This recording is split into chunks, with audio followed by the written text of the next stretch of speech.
Hey guys, एक बार आप सभी का तहे दिल से स्वागत है। तो आज का हमारा 17वां टॉपिक है संज्ञा। टोटल जो हमने फाउंडेशन बैच स्टार्ट किया हिंदी का, तो आज हमारा 17वां टॉपिक है संज्ञा। ठीक है, हमें टोटल कितने 32 टॉपिक पढ़ने हैं। ठीक है, 32 यानी 32 टॉपिक पढ़ने हैं, जो कि एसएससी द्वारा ये सिलेबस दिया गया है, तो हम लोग वही पढ़ रहे हैं। तो आज का हमारा 17वां टॉपिक क्या है? संज्ञा। आज संज्ञा का एक बेहतरीन नोट्स और साथ ही में आपको प्रीवियस ईयर क्वेश्चन और एक आपको फ्री में रिकॉर्डेड क्लास भी संज्ञा का मिल रहा है। ठीक है, हिंदी का फ्री में। साथियों, यह वैसे तो यह जो चैनल है जीएस के लिए है, मतलब जीएस का ही एकदम बेसिक पर्पज से खोला गया था। तो मैं आपको एक बोनस के रूप में हिंदी का क्लास दे रहा हूँ। ठीक है, वो भी बिल्कुल मुफ्त में। तो अभी मैंने जीएस से भी बहुत सारे मेन टॉपिक मैंने भी ख़त्म कर दिया है। ठीक है, तो अब तक ने अगर आपने जीएस का बेहतरीन नोट्स नहीं बनाया है तो आप मेरे इस चैनल से बना सकते हैं। ठीक है, अपने और सगे संबंधी और जितने भी आपके साथी होंगे जो कॉम्पिटिटिव एग्ज़ाम की तैयारी कर रहे हैं, तो आप उसे यह चैनल भी शेयर कर सकते हैं। ठीक है, तो आइए, अब मात्र 10 दिनों का ही क्लास बचा है हिंदी का। तो 10 दिनों के बाद हमारे पास हिंदी का भी एक बेहतरीन नोट्स होगा और बेहतरीन एक रिकॉर्डेड क्लास भी होगी, और साथ ही साथ आप प्रीवियस ईयर क्वेश्चन भी कर रहे होंगे। ठीक है, तो ये जो मैं आज आपके लिए संज्ञा का जो टॉपिक लेकर आया हूँ, इस संज्ञा के टॉपिक में आपको प्रीवियस ईयर के क्वेश्चन भी मिलेंगे, जो कि मैंने एग्जाम्पल के रूप में उसे प्रयोग कर लिया है। ठीक है, और क्वेश्चन भी है इसमें, जो इसमें पूछा गया है क्वेश्चन के रूप में। तो चलिए देर ना करते हुए शुरू करते हैं। आइए, संज्ञा यानी मैं इस क्लास हिंदी की क्लास जब मैंने शुरू करने से आपको बताया था, तभी मैं आपको बताया था कि मैं यह क्लास जो लूँगा एकदम शून्य से शिखर वाली बात होगी, यानी शून्य से शिखर तक।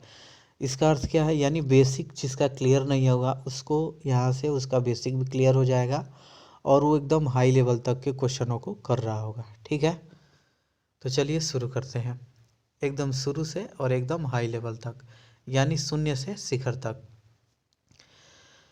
हमारा है संज्ञा, जिसे हम लोग नाउन बोलते हैं। संज्ञा का संधि विच्छेद क्या होगा? ये बहुत ही कॉमन क्वेश्चन है, इससे बनता है संज्ञा का संधि विच्छेद सम धन ज्ञा होगा। सम यानी सम्यक, ज्ञा माने ज्ञान। ये ध्यान में रखिएगा। संज्ञा मूल रूप से दो प्रकार की होती है। पहला है यथार्थवाचक संज्ञा, भाववाचक संज्ञा। दूसरा भाववाचक संज्ञा। संज्ञा की परिभाषा क्या होती है ये भी बताना पड़ेगा साथियों। संज्ञा की परिभाषा यानी जितने जगह का नाम हो गया, जिसके हम लोग नाम के जैसे नाम बोलते, पंखा, घड़ी, आदमी, सूरज, चांद, पृथ्वी, मतलब ऑल नेमिंग वर्ड जितने हो गए वो आपके क्या हो जाएंगे? संज्ञा हो जाएंगे। ये एक ट्रिक के नाम से आप याद रखिए। ठीक है, तो ये संज्ञा मूल रूप से दो प्रकार की होती है, यथावत संज्ञा और भाववाचक संज्ञा। ठीक है, पहला का अर्थ क्या है? यथावर्थ यथावर्थवाचक संज्ञा का जो दिखे, यानी जो दृश्य, यानी जो दिखे उसे हम लोग क्या बोलेंगे? यथार्थवाचक संज्ञा। भाववाचक संज्ञा किसे कहेंगे? जो न दिखे उसे हम लोग अदृश्य बोलते हैं, जो न दिखे उसे हम भाववाचक संज्ञा कहेंगे। ठीक है, व्यक्तिवाचक संज्ञा और जातिवाचक संज्ञा, पदार्थवाचक संज्ञा जिसे हम लोग द्रव्यवाचक संज्ञा भी बोलते हैं, और समूहवाचक संज्ञा जिसे हम लोग समुदायवाचक भी संज्ञा बोलते हैं।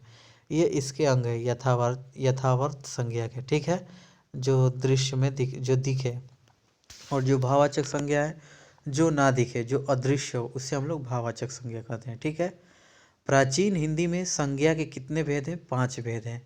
कौन कौन से हैं पांच भेद? व्यक्तिवाचक संज्ञा, जातिवाचक संज्ञा, भाववाचक संज्ञा, समूहवाचक संज्ञा, पदार्थवाचक संज्ञा, जिसे हम लोग द्रव्यवाचक भी बोलते हैं। अभी आप प्राचीन हिंदी में संज्ञा के कितने भेद बताए गए हैं? 5। ये आप याद रखिएगा। जैसे जैसे मैंने नोट्स को लिखा हुआ है वैसे वैसे आपको देख देख के लिखना है अपने नोटबुक में। ठीक है, देखिए अब दूसरा हेडिंग डालिएगा, आधुनिक हिंदी संज्ञा के भेद, अंडरलाइन कर दीजिएगा। आधुनिक हिंदी में जो आधुनिक हिंदी है उसमें संज्ञा के कितने भेद बताए गए हैं? 3 भेद बताए गए हैं। कौन कौन से? व्यक्तिवाचक संज्ञा, जातिवाचक संज्ञा और भाववाचक संज्ञा। ठीक है, जो जातिवाचक संज्ञा है इसको पदार्थवाचक संज्ञा और समूहवाचक संज्ञा में इसमें जोड़ दिया गया है। ठीक है। संज्ञा के भेद कितने हैं? 5 हैं। जब प्राचीन या आधुनिक ना लगाए। ठीक है। जब प्राचीन या आधुनिक ना लगाए तो भी आप क्या बोलेंगे? संज्ञा के 5 भेद हैं। और जब पूछेगा कि आधुनिक संज्ञा के कितने भेद हैं तो आप कितना बोलेंगे? 3 बोलेंगे। और ऐसे पूछेगा कि प्राचीन हिंदी में संज्ञा के कितने भेद बताए गए हैं तो 5 बताए गए हैं। ठीक है, समझ गए? अब आइए व्यक्तिवाचक संज्ञा, जो कि दृश्य में, यानी दृश्य से यहाँ पर अर्थ क्या है? जो दिखाई दे, वहीं पर उसी को मैंने यहाँ पर दृश्य लिख दिया है। ठीक है, जो दिखाई दे, दृश्य, और साथ ही साथ क्या हो? एक वचन हो और दुनिया में अकेली या विशेष हो। ठीक है, तो वो व्यक्तिवाचक संज्ञा में आ जाएगा। समझ गए? दूसरा है जातिवाचक संज्ञा, जो दृश्य हो यानी जो दिखाई दे। यहाँ पर मैंने जो दृश्य लिखा है तो आप इस थोड़ा भी कंफ्यूज नहीं होना है। यह दृश्य का मतलब है जो दिखाई दे। ठीक है, यहाँ पर भी मैंने लिखा है जो दिखे, उसी को हम लोग क्या बोलेंगे? दृश्य। ठीक है, तो जातिवाचक संज्ञा में हमारा हो जाएगा दृश्य, और जिसके जैसे और हो और बहुवचन उसका बनता हो तो वो जातिवाचक संज्ञा में आ जाते हैं। भाववाचक संज्ञा में जो अदृश्य हो, जो दिखाई ना दे, और वो हमेशा एक वचन रहेंगे, और जिसे प्लेट में ना परोसा जा सके। ठीक है, जिसे प्लेट में ना परोसा जा सके उसे भाववाचक संज्ञा में कहेंगे। जैसे बुराई हो गया, बुराइयाँ हो गया, ये जातिवाचक संज्ञा हो गया, और बुराई क्या हो गया आपका? भाववाचक संज्ञा हो गया। ठीक है, भाववाचक संज्ञा यदि बहुवचन के रूप में दिखे तो जातिवाचक हो जाता है। ठीक है, उसी के माध्यम में यहाँ पर एक एग्जाम्पल देके आपको समझाया गया है। जब भी भाववाचक संज्ञा बहुवचन के रूप में आपको दिखाई दे तो आप उसे क्या मानेंगे? जातिवाचक मानेंगे। ठीक है, जैसे बस बुराई रहेगा तो ये भाववाचक हो जाएगा, अब बुराइयाँ हो जाएगा तो ये जातिवाचक हो जाएगा। मतलब जहाँ विलोम दिखे तो आपको जातिवाचक पर टिक करना है। ठीक है, ये है व्यक्तिवाचक संज्ञा, पहला भेद संज्ञा का। इसका मतलब किसी व्यक्ति, वस्तु, स्थान या भाव के नाम को संज्ञा कहते हैं। और प्रिया, लोटा, ग्रेनाइट, ग्रेटर नोएडा, क्रोध आदि ये संज्ञा के यहाँ पर मैंने यहाँ पर परिभाषा लिख दिया। जैसे अभी मैंने आपको शुरू में पढ़ाया तो परिभाषा बताना भूल गया था तो मैंने यहाँ पर लिख दिया। तो अब अभी भी वही हुआ, मैं आपको पढ़ा रहा हूँ तो आपको शुरू में मैंने आपको परिभाषा नहीं बताया। ठीक है, तो यहाँ पर अभी मुझे याद है कि मैंने तो यहाँ पर लिख दिया था। और मैं एक आपको ट्रिक बता रहा हूँ कि जिसका नेमिंग वर्ड क्या होते हैं? संज्ञा होते हैं। बस आपको इतना याद रखना है। ठीक है, नेमिंग वर्ड जो किसी विशेष व्यक्ति या वस्तु, स्थान का नाम बताए उसे हम लोग क्या बोलेंगे? व्यक्तिवाचक संज्ञा। जैसे नवीन, श्री कृष्ण, सिंधु, गंगा, वीरवारा, जनवरी, फागुन, ये सब नाम बता रहे हैं तो ये व्यक्तिवाचक संज्ञा में आ जाएंगे। ठीक है, जातिवाचक संज्ञा में कौन कौन से आएंगे? ये किसी जाति, उपजाति को बताते हैं और जिसके जैसे और हो। जैसे फूल, गुलाब, लाल गुलाब, गाय, काली गाय, देसी गाय, मतलब जिस ये बता रहा मतलब कुछ ये किसी जाति और उपजाति को बताते, यानी किसी जाति को ये बोध करेगा। वो देखो, वो गाय है, वो काली गाय है, वो सफ़ेद गाय है, तो ये हमारा जातिवाचक संज्ञा हो जाएगा। ठीक है, भूकंप हो गया, ज्वालामुखी हो गया, नेता, शेर, ये सब क्या होगा? जातिवाचक संज्ञा। भाववाचक संज्ञा में जो अदृश्य हो और एक वचन हो। तो जैसे भाव हो गया, तब आपके अंदर प्रेम का भाव है तो आपका उस भाव को तो कोई देख नहीं सकता, बस उसे महसूस कर सकता है। ये तो प्रेम अदृश्य है, तो वो भी क्या आ जाएगा? आपका भाववाचक संज्ञा में आ जाएगा। ठीक है, समझ रहे हैं आप? जैसे गुण हो गया, दोष हो गया, अवस्था को दर्शाए उसे हम लोग भाववाचक, जैसे प्यार, क्रोध, प्यास, ईमानदारी, बेईमानी, ये सब आपको दिखेगा नहीं, बस आप इसे महसूस कर सकते हैं। क्या कर सकते हैं? महसूस कर सकते हैं। ठीक है, तो ये उसी का ये एग्जाम्पल है, सजावट, बनावट, शीघ्रता, गिनती और लोकतंत्र। ठीक है, ये आपका हो गया। चौथा है द्रव्यवाचक, जिसे हम लोग पदार्थवाचक संज्ञा भी बोलते हैं। जिनकी गिनती ना की जा सके वे द्रव्यवाचक संज्ञा कहलाते हैं। जैसे तेल, घी, पानी, डलडा, सोना, ये सब घी हो गया। आप इसकी गिनती, अब पत्थर को आप गिन सकते हैं जी। जैसे एक पत्थर का टुकड़ा है तो आप पत्थर के टुकड़े होंगे बहुत सारे एक जगह तो एक टुकड़ा, 2 टुकड़ा, ऐसे ऐसे आप तो गिन सकते हैं। अब जैसे जैसे द्रव्य, इसमें द्रव्य यानी पदार्थ में, अब कोई कहेगा कि तेल को गिनो, दूध को गिनो, घी को गिनो, पानी को गिनो, चांदी को गिनो कि कितना चांदी है, तो ये नहीं ना हो पाएगा, तो ये हमारा द्रव्यवाचक में आएगा। ठीक है। समूहवाचक संज्ञा में जिनकी गिनती की जा सके वे समूहवाचक संज्ञा कहलाती है।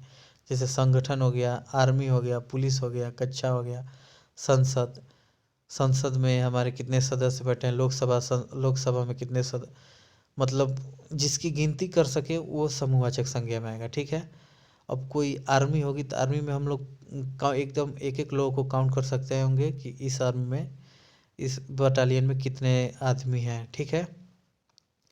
भाववाचक संज्ञा का निर्माण कैसे होता है? ये 5 प्रकार के होते हैं। विशेषण से, क्रिया से, अव्यय से, जातिवाचक संज्ञा से, सर्वनाम से। ठीक है। विशेषण से और भाववाचक से, जैसे ऊंचा का ऊंचाई, नीचा का नीचाई, युवा का यौवन, वीर का वीरता। ऐसे जैसे ऐसे भी क्वेश्चन आएगा कि अब विशेषण शब्दों को भाववाचक में बदलिए। नीचा का भाववाचक क्या होगा? नीचाई। वीर का वीरता, बूढ़ा का बुढ़ापा। जैसे पूछ देगा कि बूढ़ा का भाववाचक संज्ञा क्या होगा, तो बूढ़ा का भाववाचक संज्ञा बुढ़ापा होगा। ठीक है। ऐसे क्वेश्चन बनते हैं।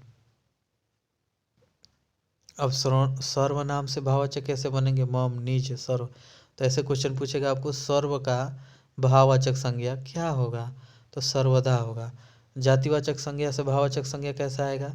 क्वेश्चन पूछेगा, लड़का का भाववाचक संज्ञा क्या होगा? लड़कपन होगा। नेता का भाववाचक संज्ञा क्या होगा? नेतृत्व होगा। चिकित्सक का भाववाचक संज्ञा क्या होगा? चिकित्सा होगा। कुमार का भाववाचक संज्ञा क्या होगा? कौमार्य होगा। ठीक है। लड़का का लड़कपन। ऐसे क्रिया से जो बने, उड़ना का भाववाचक संज्ञा क्या होगा? उड़ान। कमाना का भाववाचक संज्ञा क्या होगा? कमाई। ठीक है। ऐसे ही आपसे क्वेश्चन बनेंगे। अव्यय से भी है जो अविकारी होते हैं। तेज का भाववाचक संज्ञा तेजी, शीघ्र का शीघ्रता। ठीक है। उम्मीद करते हैं आपको बहुत ही बेहतरीन यह संज्ञा का क्लास लगा होगा, और इतना बेहतरीन नोट्स, इतने अच्छे अच्छे क्वेश्चन, इतने अच्छे अच्छे उदाहरण आपको कहीं भी आपको फ्री में तो मिलेगा ही नहीं। ठीक है। तो उम्मीद करते हैं आपको यह क्लास पसंद, अगर यह क्लास आपको पसंद आया हो तो इसे प्लीज़ लाइक कर देना। और चैनल पर नए हो तो चैनल को सब्सक्राइब नहीं किया हो तो चैनल को भी सब्सक्राइब कर देना। ठीक है। तो चलिए अब मिलते हैं आपसे नेक्स्ट वीडियो में। जय हिंद, जय भारत।